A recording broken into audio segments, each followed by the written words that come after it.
Some viewers may find this disturbing. Viewer discretion is advised. BB, is there a reason why we should be on hiatus for a while? You haven't made me do a review on anything. You should have enjoyed that vacation. Besides, after what happened, I still don't understand how you did it. Is it because of the sword? Yes, you're not supposed to have that sword. It was a massive anomaly of understanding how you were able to do that when the sword doesn't even connect with that key. And that's it? After studying it. You mean you left it on the table all by itself, and anytime I try to touch it, you electrocute me?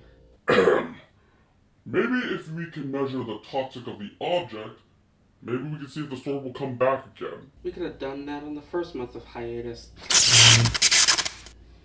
Today you're going to be reviewing Peter Pan and Wendy. I heard a lot of people were beating this like it's a dead horse. I'm pretty sure it can't be that bad.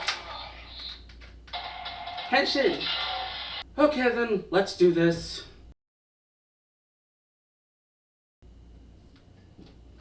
Okay, BV, lead me to Seabiscuit. Wendy and Peter Pan. That's not the title. I stand by my statement. It's bad, but instead of talking about it, I want to bring up a bigger problem with all these Disney remakes. Is it still connecting with your review with Peter Pan and Wendy? Kinda. Go ahead. Okay. Disney is caught between a rock and a hard place with these live-action CGI movies. Rasa, why'd you say it like that? Stay with me as I give a quick talk about the Disney Remake Gallery. When these movies were first being released, Alice in Wonderland would be the first one that was coming out during this era. But I give it a pass on the remake department, as the movie stated it was actually a sequel. Clever, so I guess we have to move on to the next one, Maleficent, which is an interesting concept telling the story of Sleeping Beauty from the villain's perspective, as Maleficent is a notable Disney villain, but not much is known about her except she's a witch who cursed the kingdom because she was spurned from a party. The live-action remake gives her more of a story, showing that she regrets her actions as she takes care of Aurora from the sidelines and helping her grow up the way she is. Though I will admit, it's kind of creepy that her kiss is what broke the curse on Aurora, and since she was the one who was taking care of her, it feels kinda... Stop while you're ahead. Next up would be Cinderella, and I'm pretty sure they had to stop with that idea because there's no way they could make Lady Tremaine be justified in her actions. But changing to have Cinderella befriend and knowing Prince Charming beforehand actually helped and give more of a reason why he has to marry somebody at this ball as it was his father's wishes. Which is more better than the original was just a one-night dance and he already wants to marry her right off the bat. Other movies also had some ideas that could work, like Jungle Book being a story about Mowgli's coming of age while also having an identity issue being a human raised with a group of animals. Or Christopher Robin actually telling a story of Christopher growing up and reuniting with his childhood friends. But once we get to Beauty and the Beast, that's when the cracks started to appear for me, as I'm starting to understand why I'm hating these remakes. Yeah, they did decide to change Belle from being just a person who loves to read to being an inventor, because her father was being an inventor also, which would make sense. But when they added more details like the story with the Enchantress, Maleficent may have been evil, but the Enchantress was a bigger prick. This was also the start of Disney making the joke of our very first gay character, but then remove the whole announcement of it when they have to send it overseas. Russell, what about Dumbo and Pete's Dragon? When the hell were those two released? Where the hell? Okay. Dumbo I can understand. Aladdin basically overshadowed that, so a lot of people forgot about Dumbo. But where the hell was I with Pete's Dragon? Okay, we'll make that the next video you're gonna review. Damn it! Next up, The Lion King. And this is where the rock and the hard place comes in for Disney. As one, this wasn't a live action remake. This was all CG, so legally it's not live action.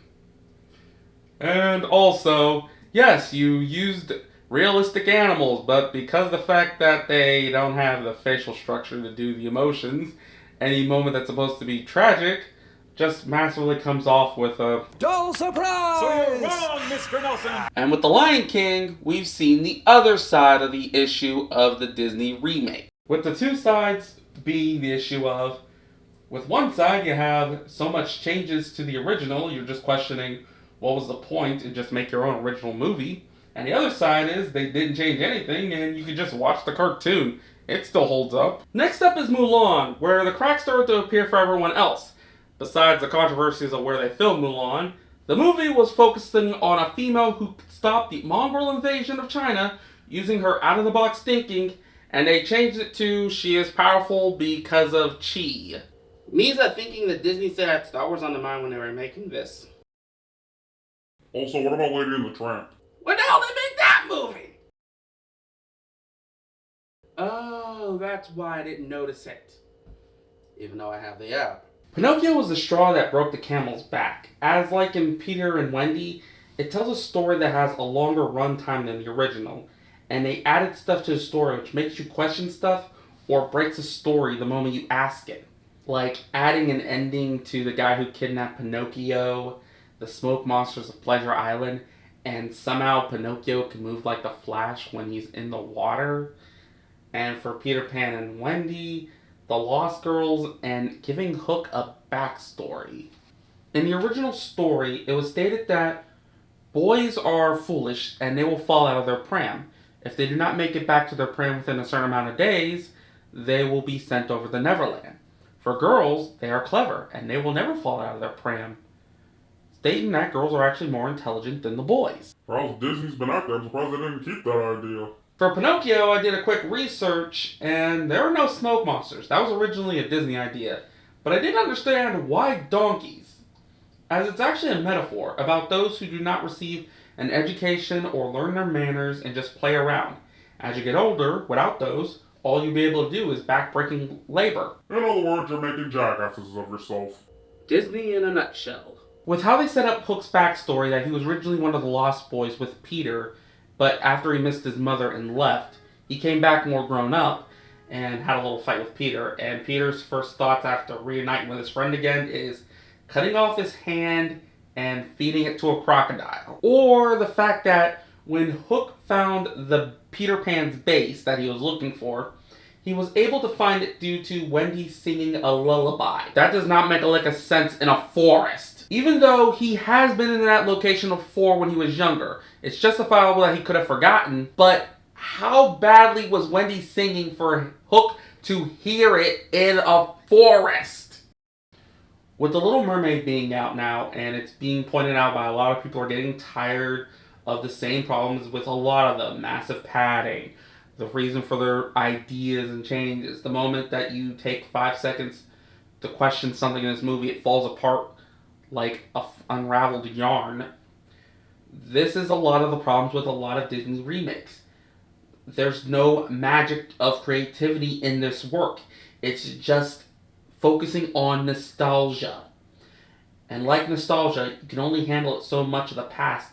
And any new work that they're working on is not going to make the money that they want. And with the list of Disney movies that is going to be coming out next are Snow White, Lilo and Stitch, Moana. The movie's not even 10 years old. Why are they remaking it now? Because of The Rock. Oh, that makes so much sense. A prequel to The Lion King about Scar, Sword in the Stone, The Black Cauldron. Okay, those two movies need a second chance. They weren't loved that well and not remembered. But for the love of God, Disney, please do not make Madam Mim or the Horn King sympathetic. Please, let villains be villains. We miss those. The Aristocrats! Wow, I didn't think Disney had the guts to do that type of movie. I got one of my own. Let me see if that one could work. It all starts with... Wrong movie! Wrong movie! What? That was a typo. This is the real one. Oh, Aristocats. Well, seeing how Disney did The Lion King, I hate to see how this one's gonna work. With this list we're seeing, Disney is burning through their old catalog. Sooner or later, they are gonna run out of cartoons, and I'm just gonna be waiting here till it happens so I can scream called it for when they make a remake of Frozen, making a Filipino Elsa who is a lesbian, but they'll cut that scene out for China. Peter Pan and Wendy is a soulless, bloated movie with bland characters, questionable ideas, and Wendy's greatest happiness is dying alone. The 1953 version is still a decent movie. You should watch that instead. Yes, I know about the Indian thing. It was a different time. I'm done with this crap. Okay, I think I've vented enough of my rage on this movie.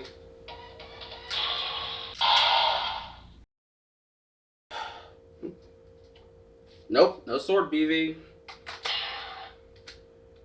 Oh well, can't be that bad. Okay, so we're done. What now? You forgot what you were going to be reviewing next? But where the hell was I with Peach Dragon? Okay, we'll make that the next video you're going to review. Damn it!